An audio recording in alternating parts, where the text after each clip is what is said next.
What's going on, everybody? Welcome back to another episode of Cool Region Whitetails. Today we're not talking about whitetail hunting, we're talking about ice fishing. For us, we're going to try and incorporate more ice fishing videos this year just because it seemed like the one we posted last year you guys really thought was a great hit and good video. So we're going to talk about what I use to get ready for ice fishing.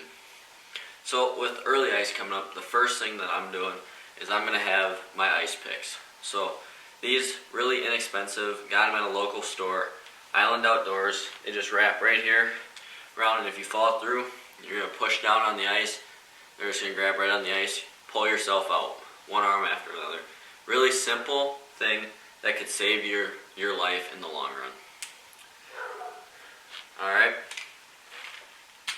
so next thing we're going to talk about is the electronics we have. So we have just your generic Vexlar right here. It's a little bit spendier, yes, but for us, the way that we found it, it helps out so much. So we have that set up right here, all ready to go whenever we're ready, charged up. And next, hold on. Out here. Alright. Next thing we got is a Markham fish camera. So right here, get this shown for you. Opens up just like that. We got our camera. We'll power this on real quick. And there you guys are. Right there, looking right back at you. So this is something I purchased last year just to give us something a little different to look with. And I'm going to try and set up our other camera on it to try and give you guys a different perspective and point of view. So that is the Markham fish camera. Next thing we'll go into, I guess, will be more of our rod setups and tip-ups. So you see a lot of guys use this. I have the iFish Pro that we got 2 years ago now, and I'm still kind of learning how to use it, but I have it set up with a Microtech walleye rod, medium heavy, with some 10-pound fluorocarbon, and then I normally will pair that with a leader just for all those toothy critters that are slithering through on our bottom. Right now I have on is just a little kind of glide bait, just for the last time I was ice fishing. We had quite a few bass coming through the hole, and that's what I had on. Oops. So next is just your normal beaver dam tip up right here. These are just your generic, put them in the hole, let the flag go up, go over, and hand line the fish in.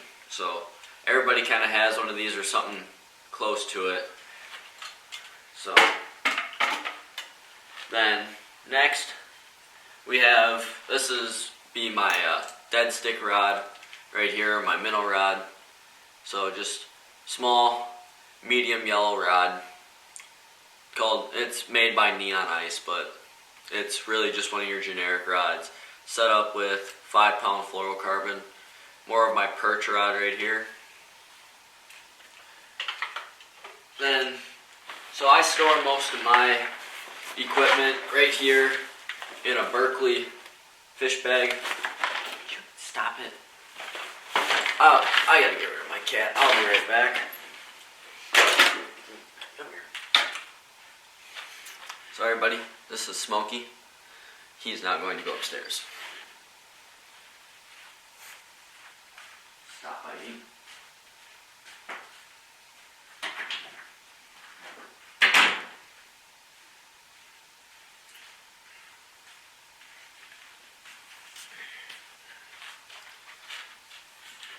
Alright, where was it? Oh yes, the Berkeley Catch More Fish. This is what I have most of my rods in, most of my tackle in. It's a really lightweight, easy to access your rods. Just unzip it, just like that, and you got all your rods. So some of the things that I got in here is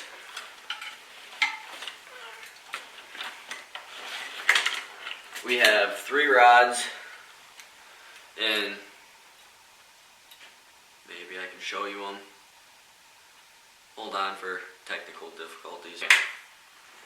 We're back. So, first rod that I have in here is an Icebreaker DX lightweight. This is my go-to pan fishing rod. You'll see me using this a lot. Just a real nice lightweight. You got that spring bobber on the front for real good sensitivity, and then I got a tungsten jig on it right now. That'll probably change throughout the year. But this is more my go-to rod.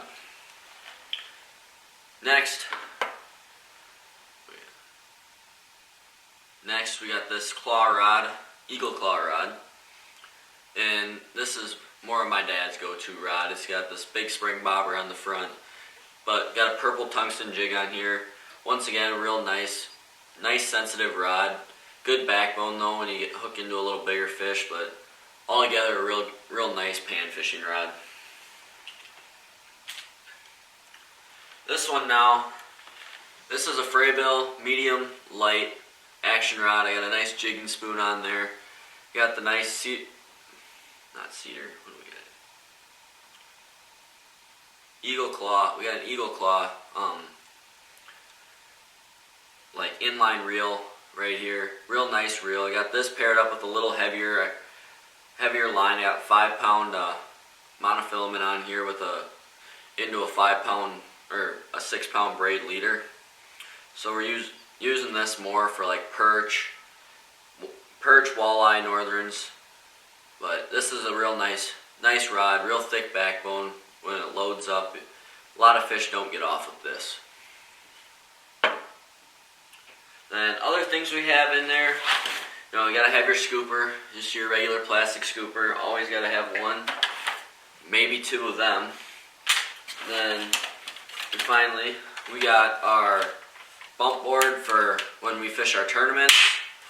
So this lays out just like this, out to 59 inches. If we catch something like that, you already know that there's going to be a pretty good freak out. But so it's a Rapala bump board.